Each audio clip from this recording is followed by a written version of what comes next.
little YouTube. I'm gonna be trying to make like a Mexican flavored roast for blood type B for my boyfriend. So I didn't come up with a plan of what we needed because I'm just kind of flying by the seat of my pants, basically. It's like a theme. So I've got the crock pot here. I've got 1 cup of carrots, a cup of celery,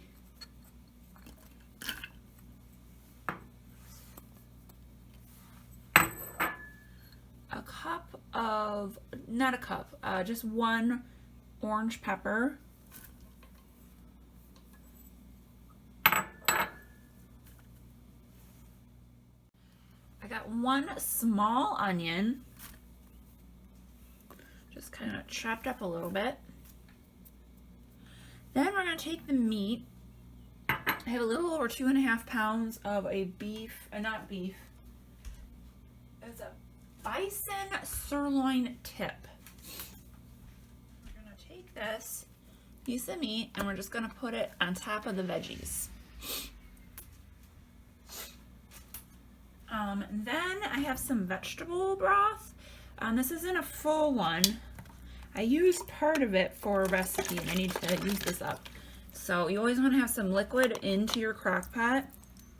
Very, very, very important. So I'm just going to pour this over it.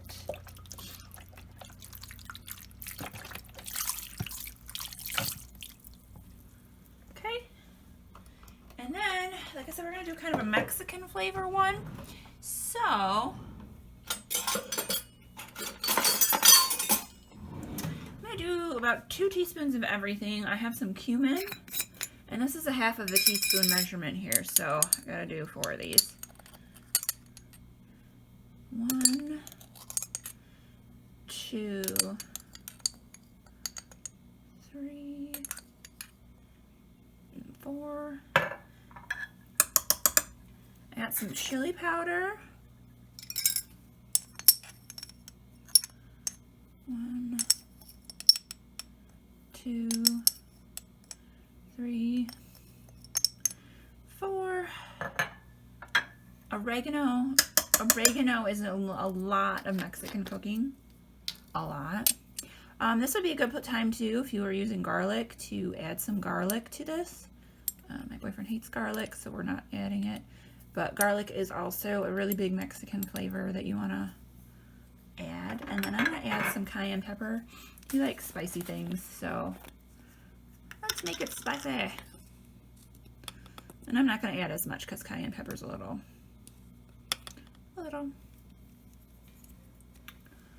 Okay, so that's for the spices. I got it all over the top of the meat, which is fine. I'm going to take my hand, I don't know if you can see, but I'm going to rub it, and then I'm going to flip this. Okay, just mix that up a little bit. Now, I like to put my roast in for a good like 7 to 8 hours, but this roast was not thawed by the time I got up this morning to put it into the to turn it on. So we're gonna just do it for about 4 hours. It might need a little bit more, we'll see. So you just put the lid on and then set it for low, well high, because we're doing 4 hours.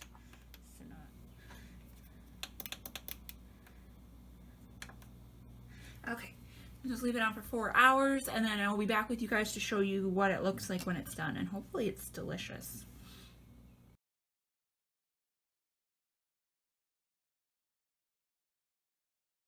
Alright, so the next recipe I'm also kind of going by hand, but I figured I would talk about tofu for a minute because if you haven't eaten tofu, you don't know. Anytime you're going to make anything that you want the tofu to be consistent and in cubes or chunks, you want to get firm or extra firm. The only time you use the soft tofu is if you're making a sauce or you want something creamy, or like you're doing a coleslaw or something like that.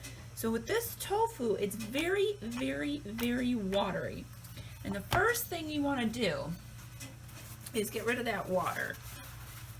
So what I do, I put this on here. I'm going to cut a slit in here, and I'm going to put this over the sink and let this just kind of fall out in the sink is the first thing. Alright, so after you do that, you want to take this. They sell tofu presses and all that fancy stuff. I never bother. It's a lot of water in here and you want to get as much as you can, but you also don't want to crumble it up or break it up. So you want to put some firm pressure, but not so firm that you're going to break up the tofu. And I mean, look at the bottom here. That is completely sopped.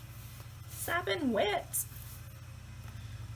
So, the nice thing about tofu is it really does take on whatever flavor that you're cooking with. And then you just cut it up in chunks. So for this recipe, because I think I'm going to make a soup, just going to cut it up into some chunks. Alright, so I'm going to cut this up. I've got my other veggies already ready to go.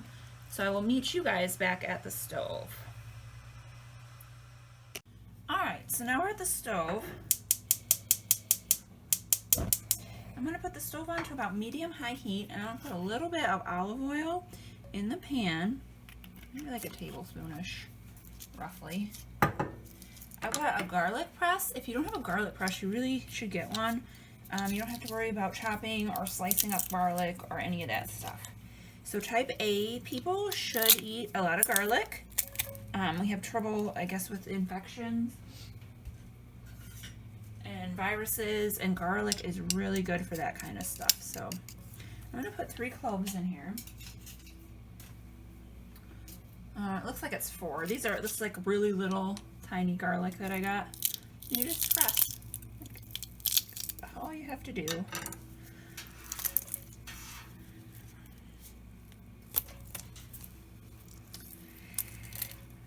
I shouldn't have gotten greedy and tried to do all of it at once, but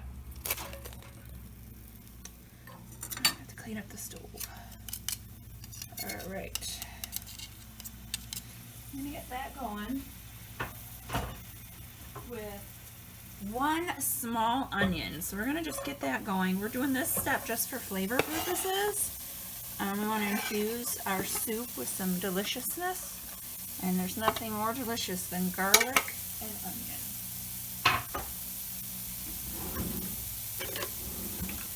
Let's get this up the side here.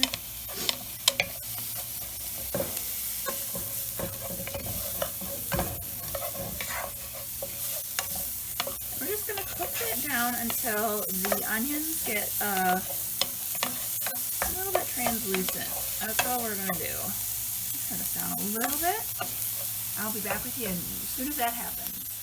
Okay, so it's smelling really good right now. And what I'm going to do, I have some organic white quinoa. I'm going to take a cup of that.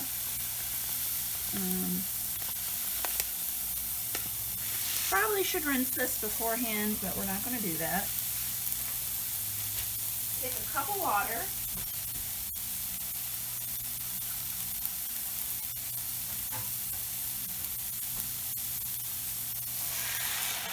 And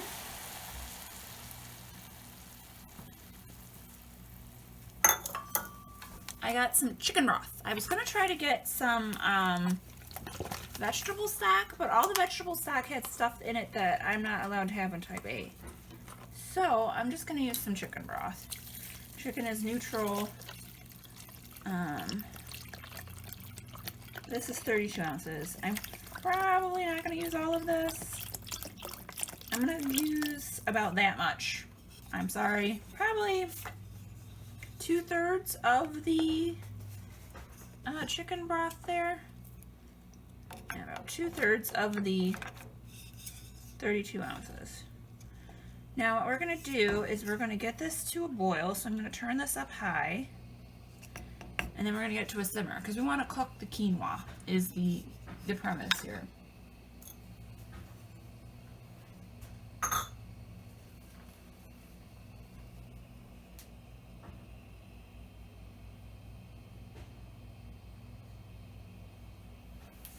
I'll get back when it's boiling.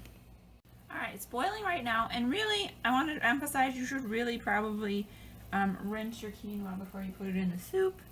I'm feeling lazy. So, it's boiling now, so we're going to reduce the heat down so it's just simmering. We're going to add a little over a cup of celery, and I'm going to add some carrots, about a cup. And then we're also going to add the tofu at this time. So all the tofu that I chunked up, we're going to add. And we're going to cook this until the quinoa cooks and the veggies get tender and all of that kind of stuff. So I didn't put all of the chicken stock in there because you need room for all this goodness going in here.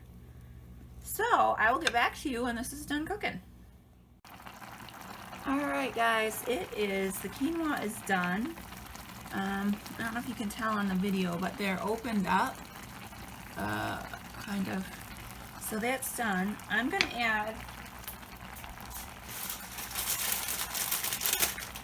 some spinach, just because I have some spinach that needs to be eaten, and I think that would be good. So we're just going to toss some spinach on here and let that wilt down, and then the soup is done. It's like a really hearty and delicious kind of meal. I love soups at all times. I don't care if it's like 1,000,000 degrees outside. A soup is a delicious idea. So,